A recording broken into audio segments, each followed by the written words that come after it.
শেষনাগ আর বাসুকী নাগের মধ্যে কি পার্থক্য রয়েছে আসুন জেনে নিই।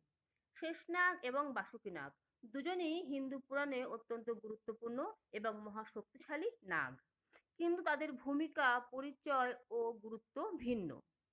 প্রথম শেষনাগের কথায় আসি। পরিচয়: শেষনাগকে অনন্ত নামেও ডাকা হয়। তিনি নাগরাজ অর্থাৎ সকল নাগের রাজা। তার প্রধান ভূমিকা হলো শ্রীবিষ্ণুর শয্যা বা আশ্রয় হিসাবে পরিচিত।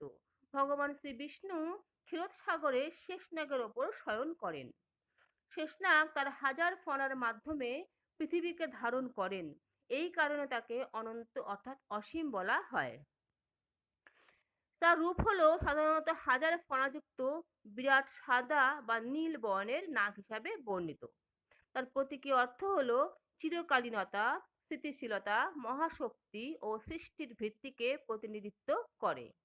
এবার বাসুকী নাগের কথায় আসি। পরিচয়: বাসুকী নাগও এক মহাশক্তিশালী নাগরাজ, তবে শেষনাগের মতন বিশ্বধারক নন।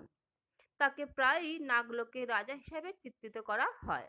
তার প্রধান ভূমিকা হলো সমুদ্র মন্থনে তিনি সবচেয়ে বিখ্যাত, অর্থাৎ দেবতা ও অসুরেরা বাসুকী নাগকে দড়ি করে ব্যবহার করে সমুদ্র মন্থন করেন।